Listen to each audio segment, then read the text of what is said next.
Sabino. E agora então vamos convidar a Néia Luciana. Olha só, eu li o livro, hein? Li rapidinho, morrendo de sede de saber o que ia acontecer no final do livro. Muito recomendado, muito bom. Estou com vocês. Ela veio especialmente de São Paulo. Hoje à noite vai dar uma palestra aqui. Podem se falar das comunicadas.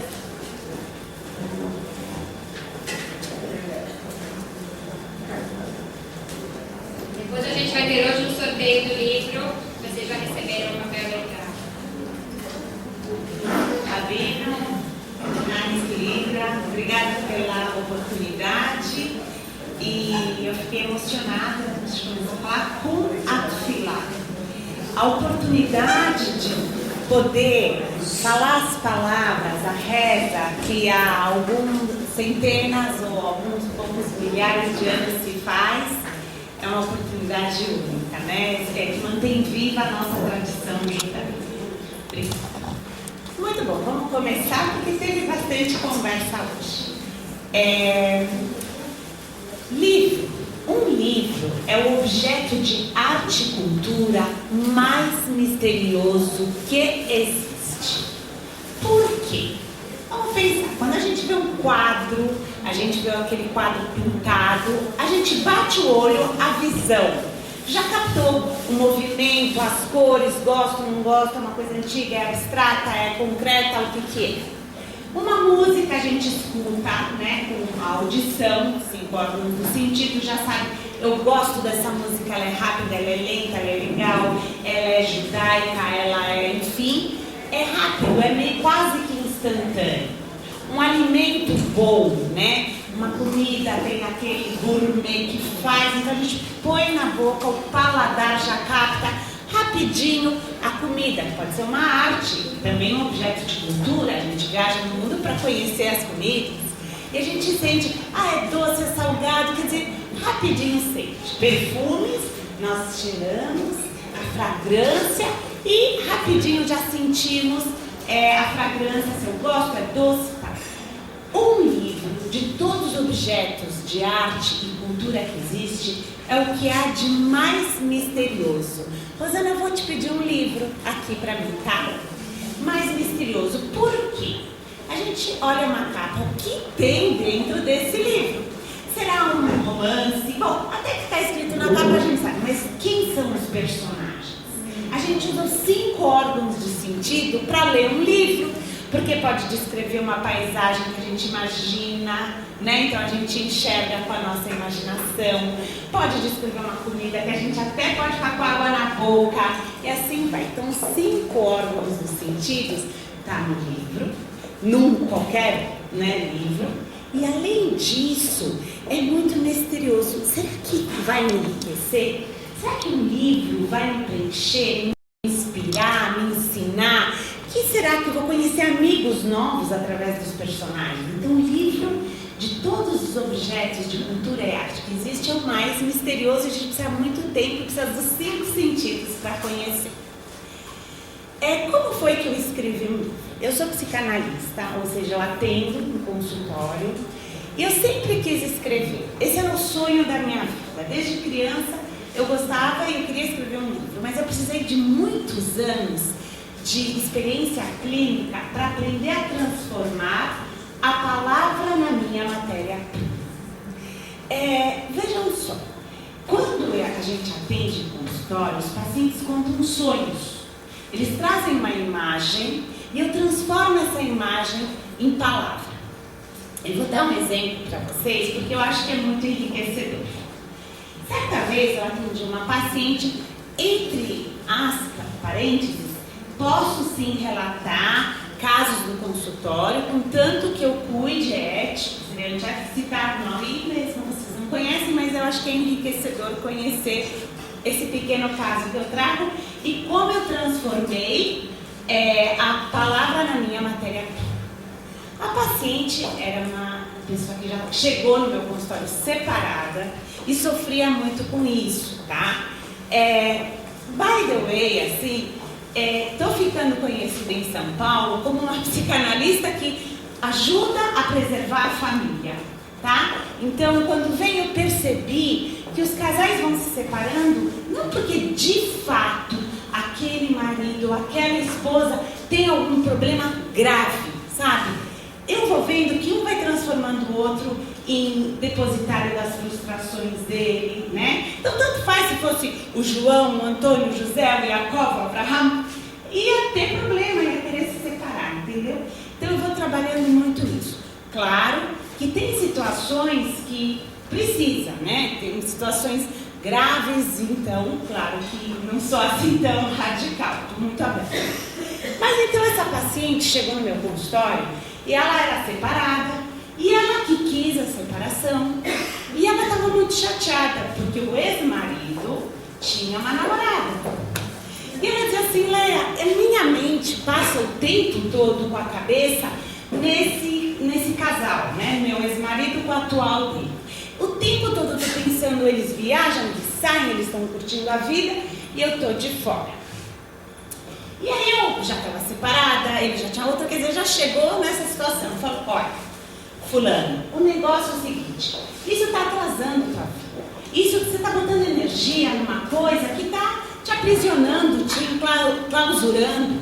O que é útil para você, o produtivo, se liberta. Acabou. Aquele já era. Tenta agora nos teus filhos, na tua vida, no teu trabalho. Quem sabe encontrar uma pessoa. E porque se enquanto ela pensa naquilo, só falta energia para pensar em algo útil e produtivo. Muito bom. Ela trouxe um dia um sonho. Depois disso ela fala: Leia, eu tive um sonho, não entendi nada. Falei: vamos ver se eu vou poder entender. Eu sonhei que eu acordei com uma amiga no quarto do casal, meu ex-marido com a atual. E eu acordei e minha amiga dizia assim: o que nós estamos fazendo aqui? Que ridículo, vamos embora daqui, vamos embora. Eu olhei e falei: poxa, é ridículo mesmo, e a gente foi embora. O que significa isso? Eu não entendi nada. Pensei um pouquinho, né, que a gente trabalha muito com interpretação. Falei: olha, tá muito claro. A tua amiga que aparece no sonho é a tua parte amiga de você. Que fala: chega, sai, porque essa mente está o tempo todo no quarto do casal, é como se você está lá. Fisicamente você pode não estar lá. A mente está lá, a energia está lá, a raiva está lá, o sentimento lá. Então, é para a tua parte amiga te falar: sai daí, é ridículo, não tem nada a ver. Depois dessa interpretação, então, a coisa, ela pode se libertar. O oposto também acontece, assim que se dá, a palavra se transforma em matéria-prima. Então, a paciente traz o problema e eu sonho o problema, eu vejo uma imagem, e a imagem é terapêutica. Nesse caso, São Paulo é conhecido como, tem muitos assim na comunidade, pessoas que têm uma condição financeira muito elevada, tal, né? Vocês sabem disso. E aí tinha uma paciente que ela disse: sabe, Leia, eu me sinto muito mal quando eu estou perto de alguém endinheirado. Alguém que tem uma condição financeira muito boa, eu me sinto pequena, me sinto mal, eu não sei onde pôr os pés, as mãos, sabe? É tão difícil, agora eu preciso lidar com pessoas assim. Eu vi uma imagem, eu falei: fulana, sabe o que eu vejo? Você se ajoelha, você se prostra para o dinheiro, tá? Essa imagem, sempre que tem alguém, você nem vê a pessoa, só vê aquilo que ele tem. E você se prostra para isso, quer dizer, você fica numa situação que você não consegue nem ser você mesmo. Essa imagem também foi terapêutica. Então ela diz assim: Leia, cada vez que eu me encontro alguém assim, eu já me vejo naquela posição. Levanto e viro eu mesmo. E assim vai. E foi isso que me ajudou a escrever. Porque eu vou imaginando e vou criando imagens, eu vou escrevendo uma poesia, o livro, poesia. Eu coloquei abracadabra. Abracadabra é uma palavra em aramaico. Do hebraico, abra, do hebraico seria briar, né, Rabino? Briar, quer dizer que seja criado, abra, que seja criado em aramaico. Cadabra com dibur, com a palavra, com o dito. Dizem, né, está escrito no Talmud, explicações da Torá. Agora é um pouco constrangedor falar de Torá na frente do Rabino, né? Qualquer coisa, por favor. Então, que quando Hashem criou o mundo, uma das explicações, uma das interpretações foi que ele criou com a palavra, com as letras, tá? Isso é um pouco cabalístico. Então, por exemplo, Hashem falava, né? Sus quer dizer cavalo, e as letras Samar, Vav, Samar, tinha força para dar alma, vida para esse animal. Tá certo? Condiz? Então tá bom. Isso a gente pode ver, por exemplo, quando Hasbe Shalom, Deus nos livre, alguém está doente, uma doença muito difícil, costuma então ir um rabino e ele aumenta o nome para tentar salvar. Quer dizer que tem uma vida, tem alguma coisa, né? Pode passar. Bom, e também abracadabra, porque a palavra cria. No consultório a cura se dá pela palavra. A pessoa precisa falar as questões que estão dentro dela. As tristezas, as mágoas, as dificuldades, tudo aquilo, sabe, aquela energia negativa que fica circulando dentro da pessoa. Quando ela vai para alguém e fala isso, ela organiza, ela põe em palavras, ela entende. Não fica uma coisa sem forma, sem jeito, sem nada. Começa a entender o que está acontecendo para ela. O outro que escuta, no caso a psicanalista, abre espaço emocional, subjetivo e recebe a pessoa dentro da subjetividade dela. Isso é análogo a um bebezinho. Quem aqui é vovó de bebê pequeno? Não? Eu sou. Então, ou quando vocês eram mães, vocês lembram dos bebezinhos pequenos? Chorava. A gente pegava, encostava na gente mesmo, assim, a gente juntava os pedaços desse bebê. Então, quando a gente recebe o sofrimento, as palavras do outro dentro da nossa subjetividade, a gente simplesmente junta os pedaços da pessoa, ela não fica mais desintegrada. Então, isso também já é terapêutico, além de sonhar, de interpretar, né? Mas aqui, Mali é um livro, né, que eu escrevi, um romance, foi meu primeiro romance, é o meu primeiro romance, e ele tem uma preocupação. A vida toda eu procurava um tipo de livro, um livro que me ajudasse que fosse prazeroso, que pedala, sabe dizer pedala? Que acontecem coisas, tem mistério, ação, emoção, enfim, que não é muito parado, e ao mesmo tempo me enriquecesse. E que não fosse um livro de psicologia, de autoajuda, mas que pudesse, através da história dos personagens, me enriquecer. E aí eu escrevi, tá? E eu tive a preocupação no Mali de ajudar as pessoas ao ler o Mali, que elas pudessem atravessar, aprender com o livro, a atravessar as próprias experiências difíceis da vida, tá? Então, por exemplo, realização de sonhos. No Mali, a gente vê a realização de sonhos e como isso se dá. Uma das coisas que eu queria falar, quando eu vi aqui a Tefilá de Halel, é que emuná que a Rani tem. Eu conheci ela há muitos anos, ainda, ela já era recém-casadinha, ela ainda era solteira, e eu sempre achei ela uma moça cheia de emuná.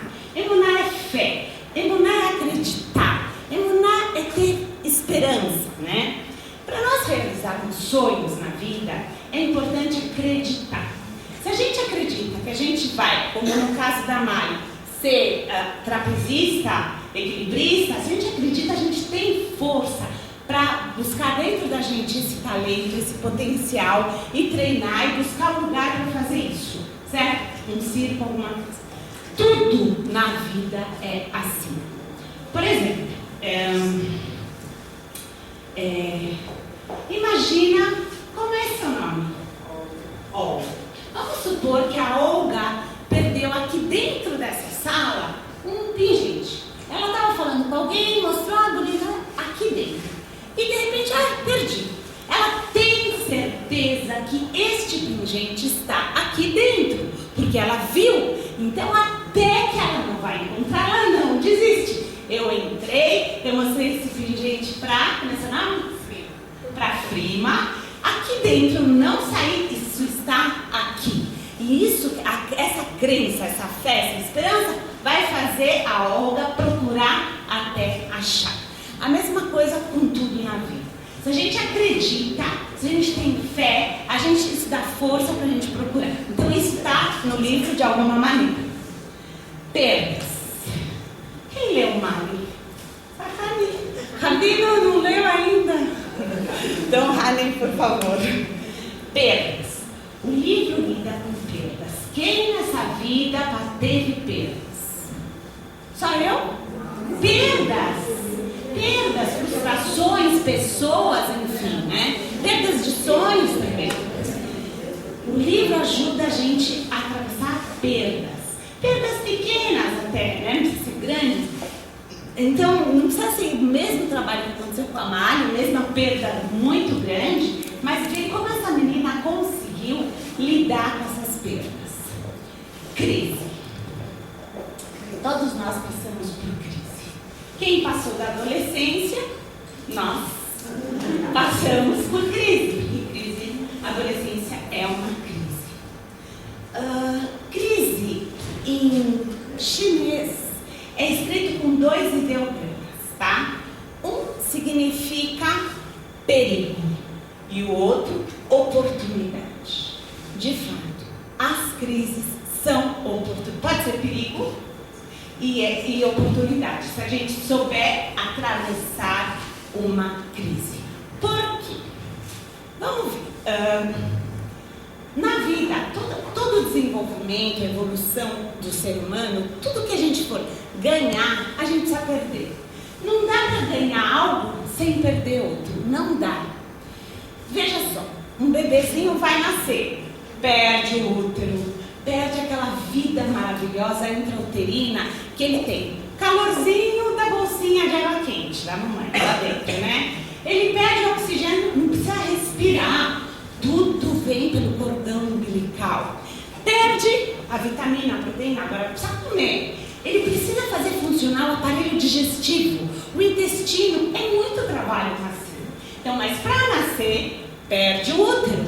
Para andar, perde a oportunidade de engatinhar. Perde o colinho. Para comer, perde o leite materno. E assim vai, né? Então, a crise, todas as crises é um perigo. Perigo por quê? Se a criança não nasce, não quer largar isso, ela morre. É um perigo. Mas, se ela nasce, chora, né? Tem oportunidade de viver. E assim vai. Então, toda crise é um perigo e é uma oportunidade. Começa um perigo. E se a gente lembra, vai ter oportunidade. Então, a gente procura com esperança que vai achar. E aí, aproveita a oportunidade. Superação. E perguntaram, Leia, em uma palavra, o que é o Mari? Superação. O que é superação? Superação é formada por 2 palavras. Superação, né? Então, quando a gente está numa situação difícil, é preciso ter uma superação, ter uma força, encontrar dentro de si forças, e sem o problema, a gente não ia procurar essa força. Se eu não tenho um problema, tá? No caso, até vou contar, tem uma situação, não do protagonista, de um rapaz muito lindo, que ele tem um acidente e perde a função das pernas. Esse rapaz, ele precisa de uma superação. No início ele chora, ele sofre, normal, ele fica frustrado. Mas ele começa a procurar dentro dele mesmo o que fazer, como ampliar a mente para poder conter essa perda e viver com isso.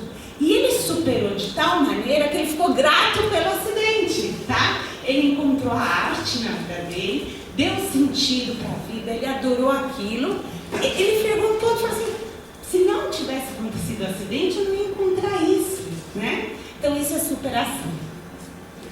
Frustrações, intuição. Intuição eu chamo do 6º sentido, né? É que nem eu falei, visão, audição, olfato, paladar, tato, né? E a intuição. A intuição é algo que a gente sente aqui. Aqui é o diafragma. É bem na parede entre o intestino intestino e a respiração. Respiração é a nossa parte espiritual. Se a gente vê na Torá, diz que Hashem soprou, né? Sopro, e aí deu vida, né? Deu alma. Então é bem o encontro da nossa parte animal, que é a parede do intestino, com a respiração, o diafragma. Quando alguém intui, você já percebeu que dá uma coisa aqui? Alguém já sentiu isso?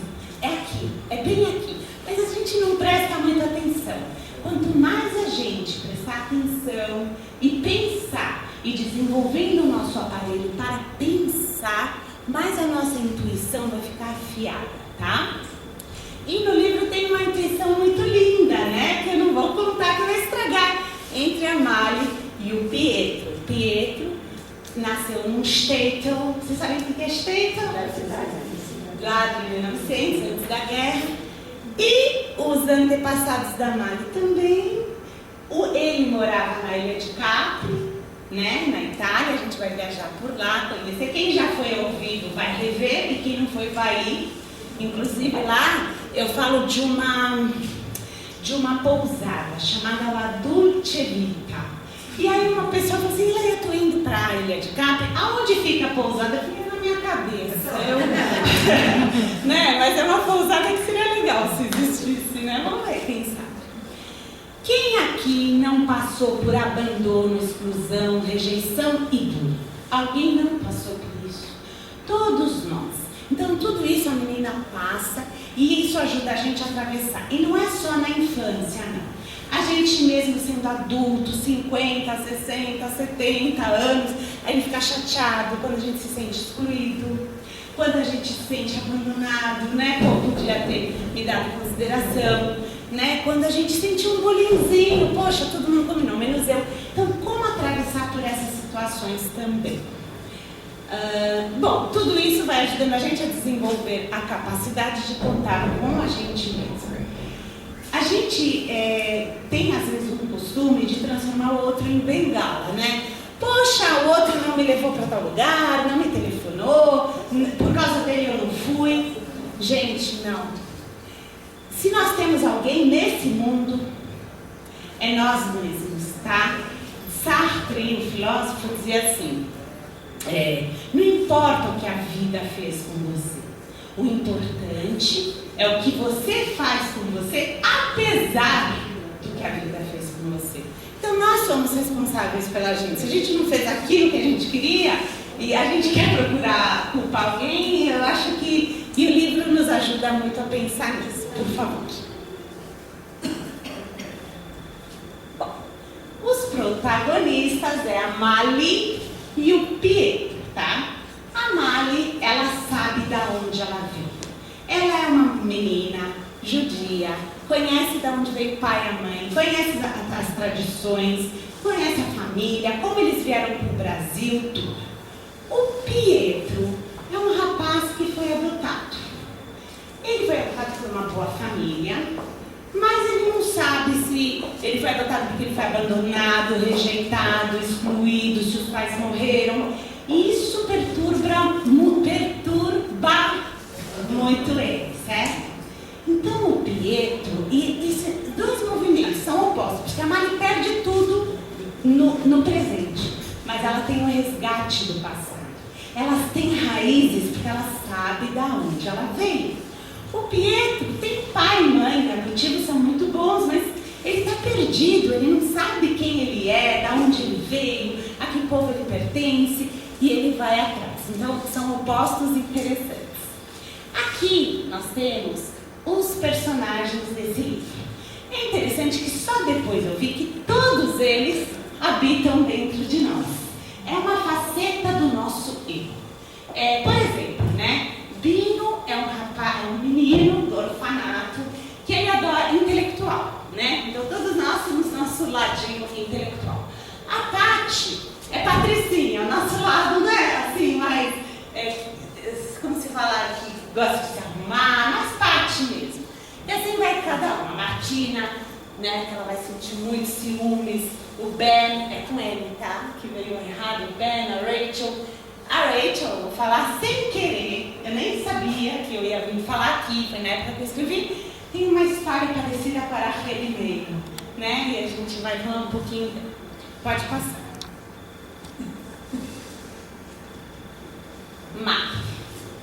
Mali está se transformando num novo conceito psíquico. Por quê? Eu vou contar para vocês. Isso eu fiz pensando. Quando eu escrevi o livro, puxa para mim. Eu pensei, o nome da protagonista é Mali e o nome do livro é Mali. Mali, em hebraico, tá? Ma significa o quê? E li para mim. Mali. Então a gente pode traduzir o que há para mim, o que resta para mim, o que cabe a mim, né? O que eu escolho para ser meu, o que eu escolho para ser Mali, para ser meu, né? Em tudo que eu faço. Nisso que eu penso. Pensar no que se pensa. Esses pensamentos que eu estou transformando em meus são úteis. São produtivos. São em prol do desenvolvimento. São destrutivos. Qual é a função? Tudo tem uma função. Tudo que a gente tira da boca tem uma função. Às vezes eu falo mal de mim, para o outro falar bem. Às vezes eu falo bem de mim porque eu preciso me exibir um pouco. E assim vai. Às vezes eu falo aquilo porque tudo tem uma função. Então é bom saber disso para a gente fazer as nossas escolhas. O Mali nosso não é aleatório. A gente vai escolhendo. Se eu passo o outro fez uma coisa ruim, uma pessoa me xingou uma vez, as outras 486 vezes que eu não dormi à noite, lembrando, ele me xingou, ele falou aquilo comigo, fez aquilo comigo, sou eu que estou fazendo mal para mim. Ele fez uma. Isso é uma coisa. Por que eu faço isso? Qual é a função? Pasme. Chama masoquismo. Só tem uma explicação. Eu fico voltando, porque tem um lado masoquista. Inconsciente. Vocês sabem o que quer dizer masoquismo? É um prazer em sofrer, tá? Sádico é quando eu vou vendo como eu rio com o mal que acontece com o outro. Olha, eu sou uma pessoa um pouco sádica. E pasme, todos nós, todos os seres humanos, temos todas as características humanas que existem, todas, em menor e maior grau, tá? Muito bem. Então, esse é o conceito má. Então, antes de fazer, falar, pensar até, quando a gente está pensando uma coisa, por que eu estou pensando isso? Por que eu estou me masoquizando, me fazendo mal repetindo isso? Será que eu quero ficar no lugar de vítima? Também pode ser, não é só uma coisa, pode ser várias coisinhas, tá? Bom, esse conceito Mali, a gente aprende também da Rachel Meino. Muitos anos antes de eu escrever o livro Mali, a Torá, né, era escrito, e a Rachel Meino, posso contar só um pouquinho? A Rachel Meino, ela estava numa situação difícil. Yaakov, né, ele estava em dúvida, ele gostava da Rachel, ele viu, achou ela bonita e quis casar com ela. Depois a Hane conta com detalhes, né? E aí, a Leá, que era a irmã mais velha da Rachel, chorava muito, ela estava muito triste, porque ela também queria casar com Yaakov. Senão ela ia casar com outro que não era tão bom como Yaakov. O que aconteceu? Ela pensou. Ela viu que se ela não desse, isso, interpretação, a Torá tem muitas interpretações. Se a Rachel não desse, e ela combinou sinais para casar com Yaakov. Então ele falou, ia cobrir, e ela ia fazer os sinais combinados, ele ia saber que era a Rachel. Mas ela pensou, se eu fizer isso, eu não vou poder olhar na minha cara depois. Eu não vou poder olhar para a cara da minha irmã depois. Eu não posso, entendeu? Ela fez o Mali e ela escolheu ser boa com a irmã dela e também boa com Yaakov, porque depois ela ia casar e boa para ela, mas você boa para todo mundo. Se fosse ao contrário, ela talvez ia ficar bem médio no começo, porque depois a tortura da própria consciência é horrível, né? A gente faz um crime, depois o castigo, né? Dostoiévski, crime e castigo. Ela pensou e ela passou tudo para a irmã dela. E ela usou muita inteligência. Então ela já tinha um Mali lá, um aparelho para pensar desenvolvido. Tá bom? Podemos continuar. Mas, mais uma coisa que eu queria falar para a Cleide. Sabe que tudo que a gente faz tem a parte consciente. E quando eu falo desenvolver o aparelho para pensar se isso que eu vou falar, fazer, pensar, agir, enfim, sentir. Sabiam que a gente pode escolher os sentimentos? No primeiro momento é o impulso. Vem, mas depois a gente pode falar para a gente mesmo, isso não me leva a nada, isso é destrutivo, eu estou botando energia em algo que não é útil, que me enclausura, que me aprisiona e que impede, que nem aquela minha paciente que estava com a cabeça no casal, né? Que me impede de ir para frente. Se a gente começa a pensar assim, incrível, vai dissolvendo. Sim, vai dissolver. A Mali na relação de casais, né? Para eu me relacionar com o outro bem, é preciso que primeiro eu me relacione comigo mesma. Uma relação eu comigo. Eu tenho esse Mali desenvolvido. Eu saiba o que eu espero do meu marido, saber que com que direito, por exemplo, eu fico brava com o meu marido porque ele não é como eu queria que ele fosse. É verdade ou não é? A gente fica bravo. Tem um marido aqui, oi, minha amiga. A gente fica brava com o nosso marido porque ele não é como eu queria que ele fosse. Com que direito? Ele é uma pessoa, eu sou outra. Se tem alguma coisa nele que me incomoda, que me atinge pessoalmente, para que existe a conversa? Para que eu aprendi a falar? Isso me difere dos animais, né? Vamos conversar, mas como? O como fala muito mais alto do que o que. Pasmem, a gente pode falar sobre tudo, mas como? De que maneira?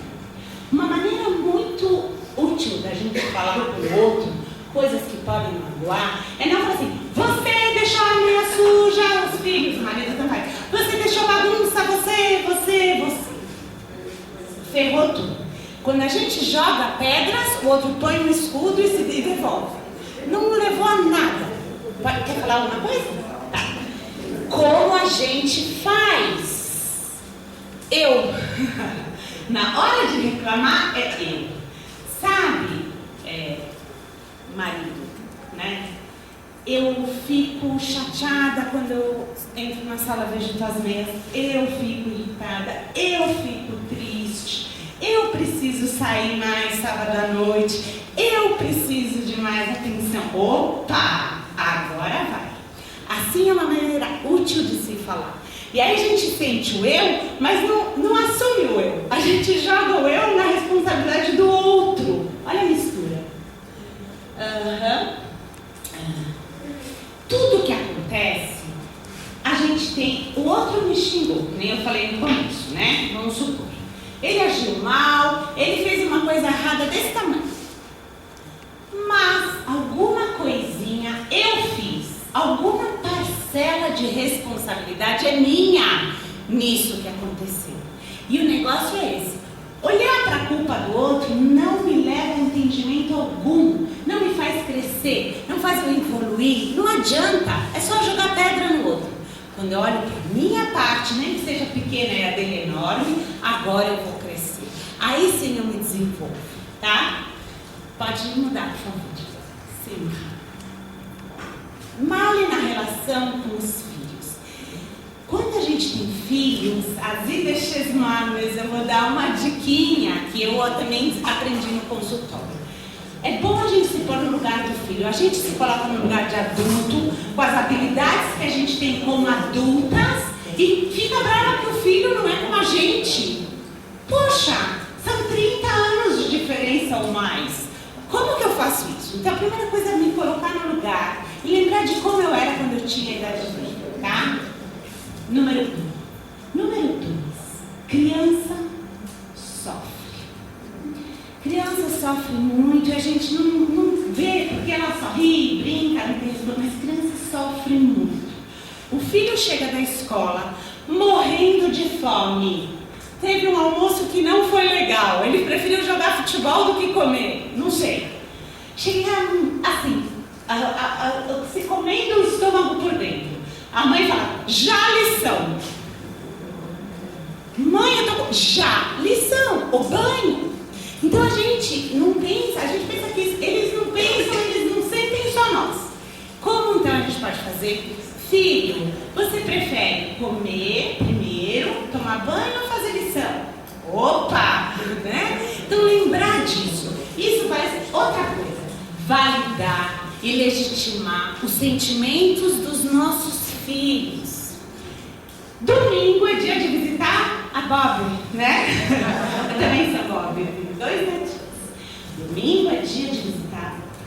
Mas o filho acordou, combinou com o pessoal no clube futebol. A gente chega, vamos lá, Yaakov, né? Vamos levantar, vamos na casa da vovó. Ah, não, eu quero jogar futebol. Já, se veste já na casa da vovó. Poxa vida. Então vocês vão perguntar, Leia, o que é para fazer? Deixar ele jogar futebol e não visitar a avó? Legitimar e validar o que essa criança sente. Eles precisam e nós também. Todo mundo precisa disso. Falar, Yaakov, Daniel, ou seja lá o nome do nosso filho, eu sei que você está com muita vontade de jogar futebol. Eu sei que vai ser muito difícil você não jogar futebol para ir visitar a vovó. Eu sei disso, meu filho, eu sinto isso por você, mas a gente precisa, é o único dia da semana que dá, ela já acabou. Ele vai se vestir, vai na vovó feliz. Aceitaram. Ele encontrou um espaço dentro da subjetividade da mãe, um lugar. Ela acha que nem uma mamãe que a gente falou, pega os pedacinhos e junta do bebê. A mãe juntou os sentimentos do filho e pôs no colo. É isso que ele precisa, tá? Não só ele, nós, nossos maridos, nossos amigos, tá? Então é isso, pode passar.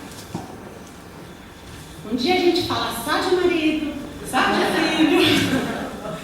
Muito bem, para escrever um Mário, então tudo isso é o Mário, bem eu fiz muitas pesquisas, tá? Mas não é assim, chato, pesado.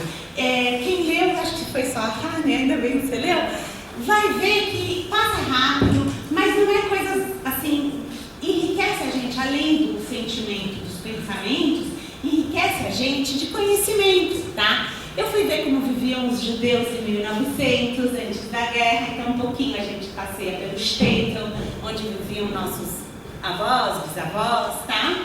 Um pouquinho da Segunda Guerra Mundial, e aí que entra da Rachel do meu livro, né, que é parecida com a história da Rachel e Leia. Acontece uma coisa muito parecida, mas por conta dos nazistas na Segunda Guerra Mundial, essa moça estava grávida e ela foge e ela dá a luz e ela conta ou não conta, né? Vocês vão ter que ler, mas é muito parecido. Mas qual é a mensagem? Na época eu não pensei, só depois que a Rani falou, Léa, faz um link. Eu falei, o link está feito, Rani, sem querer.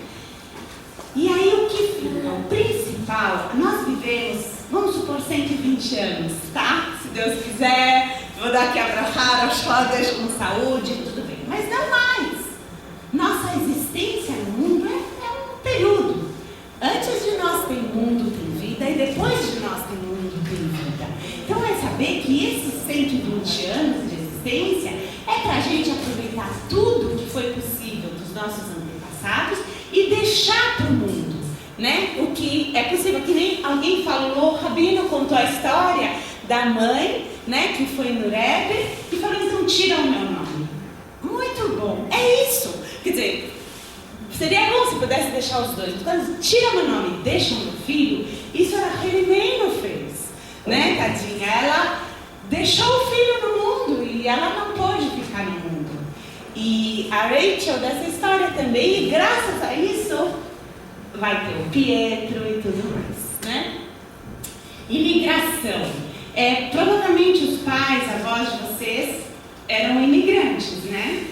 Então eu falo um pouquinho da imigração pelo navio, como que era, tudo isso. Vida de circo. Nós vivemos, quem de nós não precisa equilibrar? Filho, marido, casa, compras, trabalho. É uma vida de circo. Quem de nós não precisa ser meio trapezista? Vem aqui na aula da Rani, depois está não sei onde, depois não sei... Tudo, né? Para poder aproveitar a vida. Então tem um pouco essa analogia. E tem também coisas interessantes. Por exemplo, vocês sabiam que Getúlio Vargas fez uma lei? O circo viaja muito. Então tem uma lei que toda escola pública é obrigada a aceitar em qualquer época do ano, né? Crianças para o circo, tá? Então, coisas interessantes. Ilha de Capo. Vocês vão passear por lá mesmo, tá? Neuropsicologia. Tem uma cirurgia no meio do livro e tudo que eu falo lá é verdadeiro. Eu falo que a área da memória próxima da área de Brocato, da fala, e se tem uma cirurgia e um nervinho vai para o lugar errado, pode ser um problema gravíssimo. Isso é verdadeiro, tá? Eu não posso falar mais que frase. O Tico e o Teco. O Tico. Nós temos o Tico e o Teco na mente, né? Sabe quando a gente está cansado, assim, o Tico e o Teco já não estão batendo, né? Terremoto. Tem uma situação de terremoto. O terremoto aconteceu naquele dia e na cidade de Áquila, na Itália. Sim, isso foi verdadeiro. Só o personagem, como foi com ele, não. Mas como descobrem as pessoas, isso é verdadeiro. Então isso põe a gente naquela situação. E eu vou contando, porque eu contei para uma amiga aqui do terremoto que vai ter, e ela me liga lendo o livro lá no dia noite. Leia, eu estou chegando perto do terremoto, eu sei que eu estou chegando, eu estou com frio na barriga, acho que vai acontecer agora, né? Então acontece o terremoto. E todo o universo interno, que é a minha pesquisa maior como psicanalista, por favor. Para isso que eu pedi o quadro. Mali. A palavra Mali, em hebraico, tá? Vocês sabem que existe a Guimarães, vocês têm aula aqui com o Rabino, e tem a numerologia, que cada letra em hebraico tem o seu valor numérico. Mem, vocês estão vendo? Vale 40. Rei, 5. Lamed, 30. E o 10. Total, 40 mais 30, 70. Mais 10, 85, tá? 85. 8 mais 5, 13. Tudo bem, eu não pensei nisso. Um rabino em São Paulo falou, Mali? Uau, é Ahavá, é amor. Como, rabino? Aleph, Beit, não, desculpa, Rei, Beit, Rei.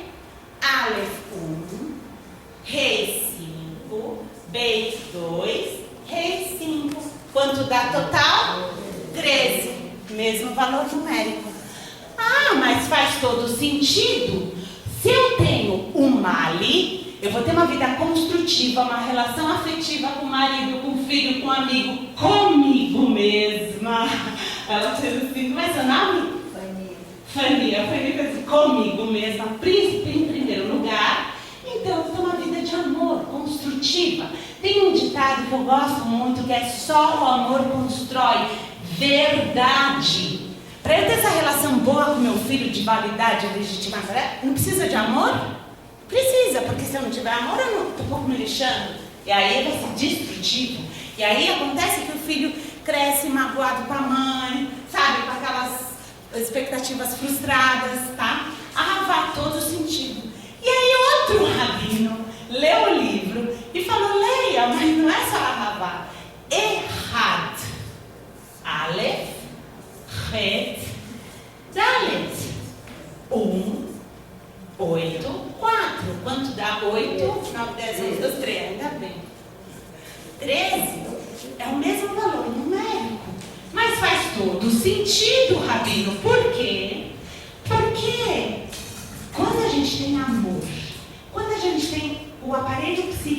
desenvolvido o nosso Mali, o que acontece? A gente fica um. Por quê? Eu vou falar um pouquinho de psicanálise, mas bem fácil, né? Porque quem não é psicanalista não é obrigado a saber. Freud descobriu que dentro de nós existem alguns erros, tá? Então, o eu destrutivo, construtivo, o eu masoquista, sádico, o eu altruísta, egoísta, e aí vai. Eus opostos. Mas além desses vários eus, ele viu 3 eus. O eu, que ele chamou super eu, é aquele eu que tem que fazer tudo o que a sociedade acha certo, o eu, né, que está lá preso na moral, nos bons costumes. O eu pulsional, que são meus desejos, sabe, de querer ficar mais tempo na cama, de fazer coisas assim que talvez a sociedade não aceita. E entre esse eu super e o eu impulso, tem uma coisa que Freud chamou de ego. O ego é mediador entre o eu impulso e o eu social. E aí eu assim, calma, né, também, se você for assim, fazer tudo que a sociedade quer, você desaparece, você se anula de si mesma, né? Calma também, não dá pra fazer tudo que você quer na vida, xingar e, sei lá, fazer loucuras, largar filho, viajar, nem tanto ao céu, nem tanto à terra. Nunca vai viajar sozinho com teu marido, calma, né? Aí fala o ego. Então, isso torna a gente integrado. Então, o amor, o mal e o errado, realmente, e foi bacana que eu não pensei. Foi o meu processo inconsciente, né, que trouxe isso. Por favor.